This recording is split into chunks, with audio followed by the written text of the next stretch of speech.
یہ نظریہ پاکستان کا نظریہ اور اسلام کا سیکنڈ پارٹ ہے۔ اس میں ہم بات کریں گے نظریہ پاکستان کے عناصر کی۔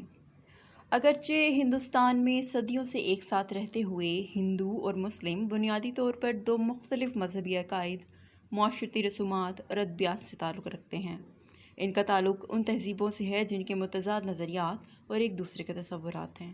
لہٰذا مسلمان ایک علیحدہ ملک کا مطالبہ کرتے تھے جہاں وہ آزادانہ طور پر اپنے مذہب پر عمل پیرا ہو سکیں اور آزاد ملک کے آزاد فرد کی حیثیت سے اپنی زندگی گزار سکیں۔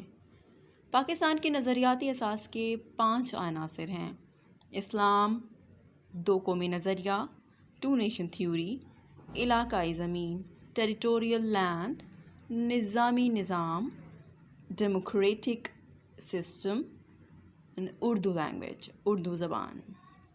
برصغیر کے مسلمان کلام کے صحیح معنوں میں ایک قوم ہیں۔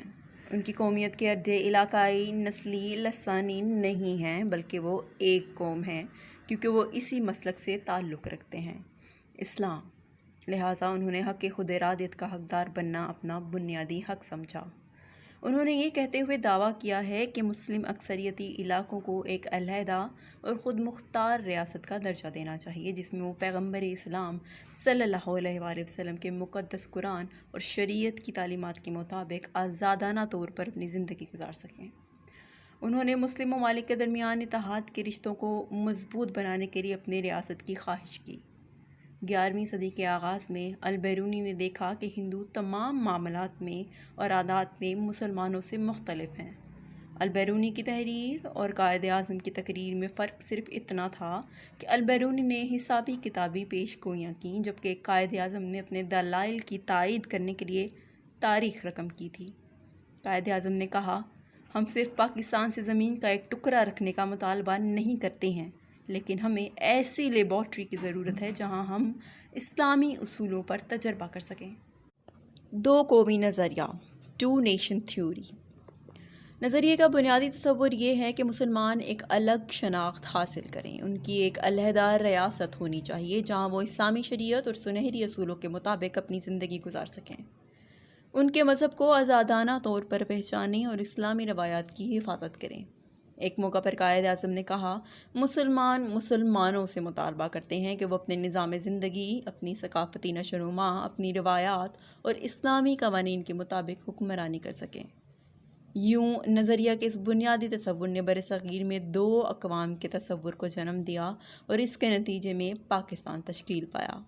دو قومی نظریہ پاکستان کے قیام کے لیے جدوجہد کی اساس تھا۔ اس سے یہ ظاہر ہوتا ہے کہ برصغیر کے مسلمان ایک ایسی قوم تھیں جو ہندوؤں سے بالکل مختلف اور الگ تھیں۔ وہ صدیوں سے ایک ساتھ رہنے کے باوجود اپنی انفرادی ثقافتوں اور تہذیب کو فراموش نہیں کر سکے تھے۔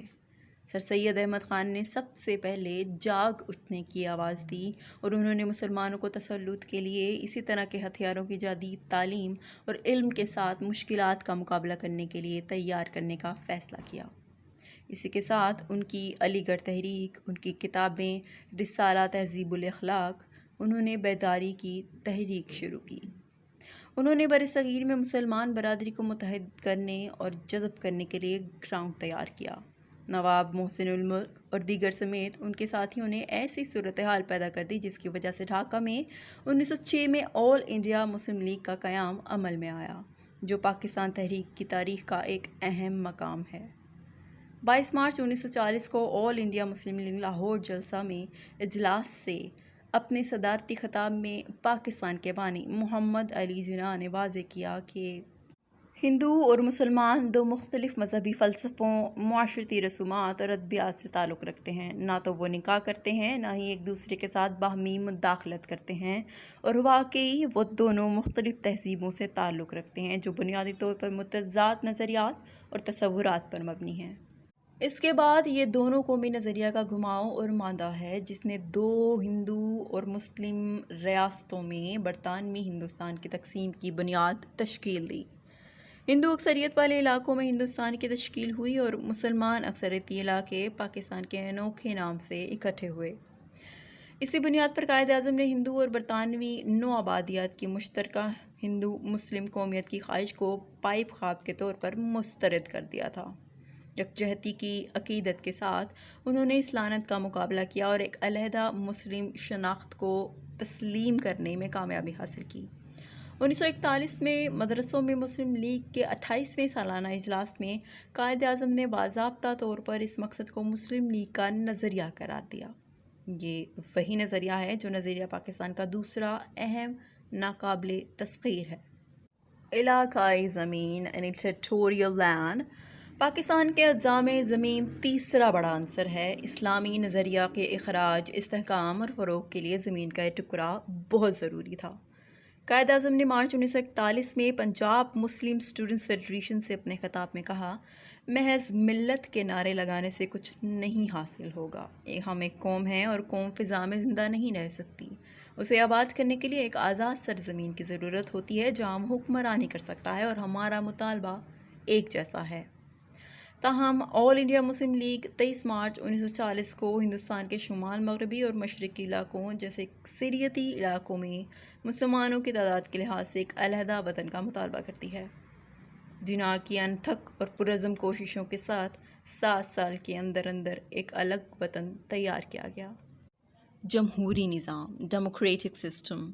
اسلامی ریاست میں تمام امور کا فیصلہ شریعت یعنی جمہوریت کی بنیاد پر کیا جاتا ہے۔ دوسرے لفظوں میں معاشی، سیاسی اور ثقافتی امور باہمی اتفاق رائے اور اسلامی جمہوریت کی بنیاد پر چلائے جاتے ہیں۔ اسی نظام کو سورہ آل عمران میں بھی نافذ کیا گیا ہے۔ محمد صلی اللہ علیہ وآلہ وسلم اپنے صحابہ سے بات چیت کے بعد تمام ریاستی امور چلاتے تھے۔ جب کتاروں میں اضافہ ہوا کہ پاکستان میں حکومت کا نظام کیا ہوگا، اس پہ کوئی شک نہیں، اسلامی ہونا چاہیے۔ اسلامی نظام حکومت اسلامی جمہوریت یا نظام شریعت ہے۔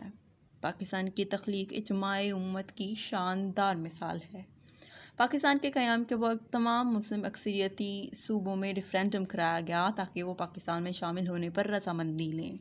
شرعی نظام مملکت پاکستان کا 5واں جزو ہے۔ اردو لینگویج، اردو زبان۔ زبان نہ صرف کسی قوم کی بنیادی خصوصیت ہوتی ہے بلکہ اب بھی ان خصوصیات میں سے ایک خصوصیت ہے جس کے ذریعے قوم کو ممتاز کیا جا سکتا ہے، یا ایک ایسی بنیاد جس میں قوم پرستی کی بنیاد رکھی جا سکے۔ برصغیر میں اردو کو ہندوؤں کی اور مسلمانوں کی زبان سمجھا جاتا تھا۔ مسلم حکمرانی کے آخری ایام کے دوران اردو ہندوستان کے شمال مغربی صوبوں کی سب سے عام زبان بن کر ابھری۔ اسے سرکاری زبان قرار دیا گیا تھا اور تمام سرکاری ریکارڈز اس زبان میں لکھے گئے تھے۔ 1867 میں کچھ نامور ہندوؤں نے بنارس میں ایک تحریک شروع کی جس میں وہ اردو کو ہندی کے ساتھ تبدیل کرنے کا مطالبہ کرتے ہیں اور دیوانہ اسکرپٹ کے ساتھ پارسی اسکرپٹ کا مطالبہ کرتے ہیں۔ اردو کی مخالفت کرنے کی وجہ یہ تھی کہ زبان پرشین اسکرپٹ میں لکھی گئی تھی جو عربی رسم الخط کی طرح تھی، جو قرآن کی زبان ہے، جو مسلمانوں کی مقدس کتاب ہے۔ یہ تحریک بہت تیزی سے بڑھی اور کچھ ہی مہینوں میں ہندوستان کے شمال مغربی صوبوں کی ہندو آبادی میں پھیل گئی۔ اسی صورتحال نے مسلمانوں کو اردو زبان کی اہمیت کے تحفظ کے لیے باہر آنے پر اکسایا۔ ہندوؤں کی اردو زبان کے خلاف ہونے والی مخالفت نے مسلمانوں کو یہ واضح کر دیا کہ ہندو مسلمان کی ثقافت اور روایت کو برداشت کرنے کے لیے تیار نہیں ہیں۔ چنانچہ مسلمان بھی اپنے بقا کے لیے، اپنی ہی ایک سیاسی جماعت قائم کرنے کے لیے، اپنے حقوق حاصل کرنے کے لیے، اپنی کوششوں کو مرکزی بنانے کے لیے سوچنا شروع کر رہے۔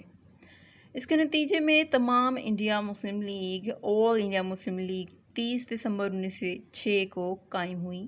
وہ ہندو مسلم اتحاد کا بہت بڑا حامی ہے، لیکن اس واقعے کے بعد اس نے 2 قومی نظریہ کو آگے بڑھایا اور یہ پیش گوئی کی کہ وقت گزرنے کے ساتھ ساتھ دونوں گروہوں کے مابین اختلافات بڑھ جائیں گے اور دونوں جماعتیں پورے دل سے کسی بھی چیز میں شامل نہیں ہوں گی۔ مولوی عبدالحق نے کہا، پاکستان کی بنیاد کی پہلی اینٹ اردو ہے۔ چنانچہ نظریہ کا یہ بنیادی تصور جو محمد بن قاسم کے عہد میں تیار ہوا اور اس کے بعد قائد اعظم جیسے سیاسی قائدین برصغیر میں 2 قوموں کے تصور کا باعث بنے اور اس کے نتیجے میں پاکستان تشکیل پایا۔ آئیے قائد اعظم کے ایک قول پر بحث کو ختم کرتے ہیں۔ 1946 میں اسلامیہ کالج پشاور میں خطاب کرتے ہوئے قائد اعظم نے اعلان کیا، ہم صرف پاکستان سے زمین کا ایک ٹکڑا رکھنے کا مطالبہ نہیں کرتے ہیں، بلکہ ہمیں ایسی لیبارٹری کی ضرورت ہے جہاں ہم اسلامی اصولوں پر تجربہ کر سکیں۔ پاکستان زندہ باد۔